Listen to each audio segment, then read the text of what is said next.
नमस्कार, आप देख रहे हैं न्यूज टुडे। मैं हूं आपके साथ चिराग सुखीजा। चलिए रुक कर लेते हैं इस वक्त की बड़ी इलेक्शन में आपने प्रचार किया, क्या माहौल लग रहा है? बहुत अच्छा माहौल है, क्योंकि जो हमारा पहला कैंडिडेट था वो अकाली और हमारी भारतीय जनता पार्टी का कंबाइंड जो कैंडिडेट था वो था, और सिर्फ 18,000 वोटों से वो जीत नहीं पाया था। और अब वो हमारी भारतीय जनता पार्टी के अंदर सम्मिलित है और उनकी बड़ी अच्छी छवि है। तो और जिस तरह का वहाँ पर आम आदमी पार्टी की जो सरकार चल रही है, लोगों के अंदर एक रोष है कि उन्होंने जो वायदे किए थे 1,000 रुपया महिला को देने के लिए, सब महिलाएं कहती हैं कहाँ है वो 1,000 रुपया। इसके साथ साथ कानून व्यवस्था की जो हालात वहाँ पर हैं, इसके साथ साथ जो नशे की जो हालात है वहाँ पे, मुख्यमंत्री खुद ही जो नशे में धुत रहता है, वो कैसे, हमें तो इस चीज़ की बहुत तकलीफ रहती है, क्योंकि हम बॉर्डर, मेरा कॉन्स्टिट्यूंसी सिरसा हमारा बॉर्डर है पंजाब का। तो मुझे लगता है कि इसलिए जनता मन बना चुकी है। उन्होंने कांग्रेस को परख लिया है, उन्होंने अकाली दल को परख लिया है, उन्होंने आम आदमी पार्टी को परख लिया है, और केवल 9 महीने की बात है। मुझे लगता है कि जनता जो है वो चाहती है भारतीय जनता पार्टी को एक बार मौका देना। 9 महीने के अंदर अंदर उन लोगों को वो भी परख लेंगे, भारतीय जनता पार्टी के कैंडिडेट को भी, कि अगर अच्छा काम करेंगे तो बहुत बढ़िया, नहीं तो 9 महीने के बाद बदल सकते हैं। तो इसलिए आप लोगों के माध्यम से भी मेरा ये आह्वान है कि एक बार उस कैंडिडेट को, हमारे अंदर इकबाल अटवाल जी जो हैं, उनको ज़रूर आजमाएं और कमल के फूल का बटन दबाएं। लोकसभा चुनाव भी नज़दीक है, साल का वक्त रह गया, क्या कुछ तैयारियां चल रही हैं? तैयारियां आप लोग देख ही रहे हैं कि कितना लोगों के अंदर जोश है, जुनून है, और जो हमारी केंद्र सरकार की जो योजनाएं हैं और हमारे हरियाणा की जो योजनाएं हैं, उन सबको ध्यान में रखते हुए मुझे पूरी उम्मीद है कि जनता जो है वो भारतीय जनता पार्टी के कैंडिडेट का साथ देगी, भारतीय जनता पार्टी की सरकार का साथ देगी। दिल्ली में पहलवान प्रदर्शन कर रहे हैं जी। देखिए, ऐसा है कि जो उन्होंने वहाँ पर प्रदर्शन किया है उसको उन्होंने माननीय सुप्रीम कोर्ट में संज्ञान में लिया है, और उसके बाद मुझे लगता है कि दिल्ली पुलिस ने शायद कोई FIR वगैरह भी दर्ज की है, तो कानून अपना काम करेगा।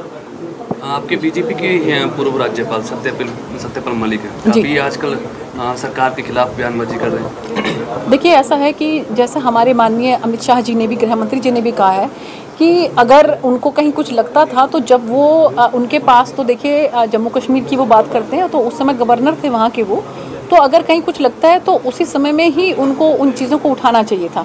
अभी ये लगता है कि खिसियानी बिल्ली खंबा नोचे वाली बात लगती है कि अगर वो अभी कहीं पर भी नहीं है सत्ता में, तो शायद उनको ये चीज़ कहीं कचोट रही है बात कि मैं फिर से सत्ता में क्यों नहीं हूँ।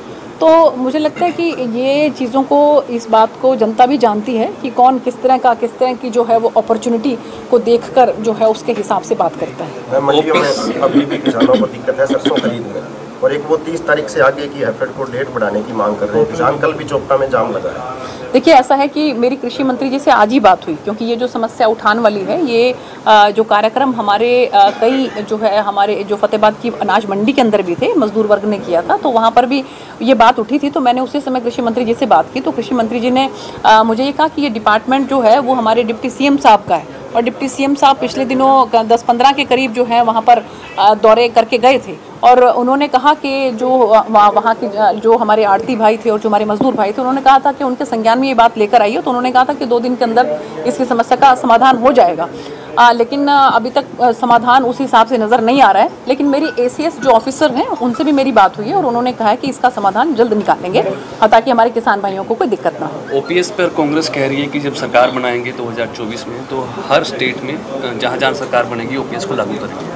देखिए, ऐसा है कि OPS जो है लागू करना, कहना, और उसके बाद उसको ठीक तरीके से अमल में लाना, तो ये दोनों बहुत अलग अलग बातें हैं, और इसका असर जो है वो बाद में नज़र आएगा जब हम ये देखते हैं कि OPS लागू करने के बाद जो फाइनेंशियल जो है उसका कितना उसके ऊपर, हमारे देश के ऊपर जो है उसका बोझ पड़ता है। लेकिन फिर भी मुझे लगता है कि कहीं ना कहीं कोई ना कोई बात जो है वो सरकार जो है वो सोचती है, क्योंकि माननीय मुख्यमंत्री जी ने एक कमेटी बिठाई थी जिसके अंदर ये अध्ययन करने के लिए कहा था कि हरियाणा के अंदर भी इस बात का अध्ययन किया जाए कि इसका जो है, अगर इसको OPS को लागू किया जा सकता है तो क्या क्या उसके अंदर हम बात कर सकते हैं। सभी से सुझाव भी लिए थे, तो मुझे लगता है कि कोई ऐसा एक एमिकेबली कोई ऐसा रास्ता बीच का निकाला जा सकता है कि जिसके अंदर बहुत ज़्यादा जो है वो सरकार के ऊपर जाके फाइनेंशियल जो है वो लॉस भी ना हो, और इसके साथ साथ जो हमारे भाई हैं तो उनको भी कहीं ना कहीं से कोई लाभ मिल जाए। तो मुझे लगता है कि कोई ऐसा बीच का अगर रास्ता निकाला जाए तो बहुत बेहतर होगा। मैडम, इलाहाबाद तहसील के अंदर 2.5 करोड़ रुपए का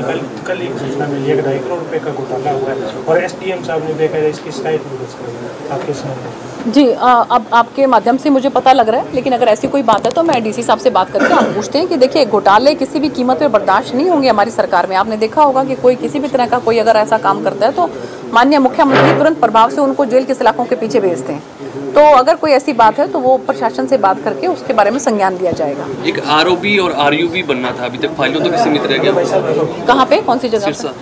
सिरसा में। नहीं, ऐसा है कि मैंने भी इसके बारे में जो है रेल मंत्री जी के संज्ञान में हम बात लेकर आए थे और मुख्यमंत्री जी ने भी कहा था।